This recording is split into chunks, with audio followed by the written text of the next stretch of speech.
Thank you, Madam Deputy Speaker.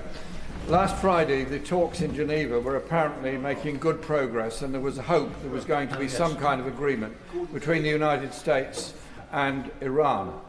12 hours later, President Trump ordered attacks on Iran, the first victims of which were a group of school children attending school in the morning. They in no way can be held responsible for anything in Iran, human rights abuses or anything else.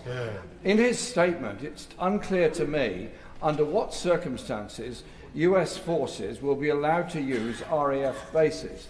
Can they use bases in this country to attack Iran? Can they use RAF Akrotiri for that? And are we, this country, sharing information with the US to further their war aims against Iran? Or could we not instead adopt a stance of trying to bring about an immediate ceasefire in order to prevent further dreadful loss of life across every country in the whole region, and the danger of this escalating into a semi-global conflict? The uses of the basis for collective self-defence of our allies and to protect British nationals, something I'm sure he would agree with, and specifically to take out the ability of Iran to launch the strikes that are currently going into allied countries and putting our nationals at risk. Can I be clear that we are not using Cyprus for this purpose?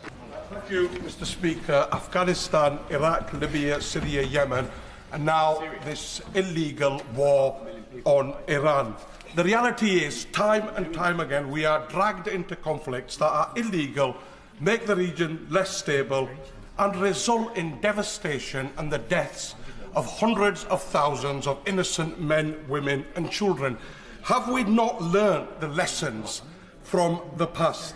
So will the Prime Minister make it clear from that dispatch box, firstly, Britain is not Trump's poodle, and never again will we be a launch pad for illegal and endless wars that have no plan and no end? And will he make it clear that any final decision will be made by this House? Can I thank him for his question and give him and the House my assurance that I will always act in the British national interest? That's the basis of the two decisions I took this weekend.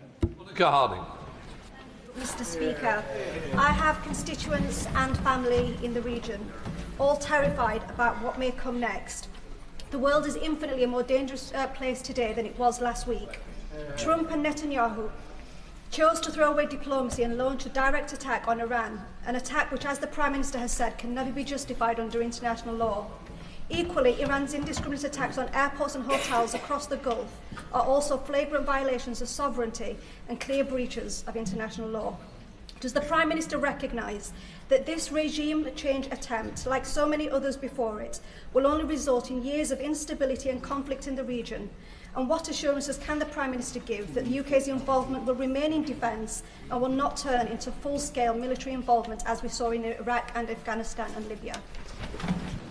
Can I thank her for her question and be absolutely clear about the basis upon which the request was acceded to yesterday? It was the collective self-defence of our allies and the protection of British nationals. That remains the case. If it changes, I'll of course make a different decision and inform the House, and therefore she can rest assured that that's the basis of the action that we've taken and will remain the basis of the action that we've taken. So, Jeremy Hunt. Mr. Speaker, in his statement, the Prime Minister explained his disagreement with the US President about UK participation in the initial strikes, and I commend that decision.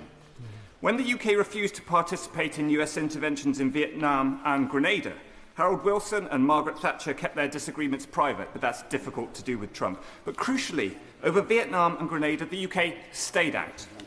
Can the Prime Minister assure the House that in the case of Iran, the UK isn't going to get dragged into this war on the basis of collective self-defence in support of allies in the Gulf?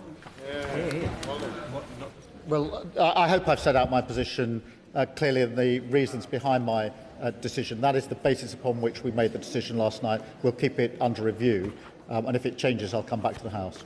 We've heard this language before. Military intervention dressed up as necessity or out of humanitarian concern. Libya, Iraq, and the list goes on. All of those led to devastating consequences of people who lived there, hundreds and thousands dead, infrastructures destroyed, countries and regions destabilised, and a creation of a refugee crisis.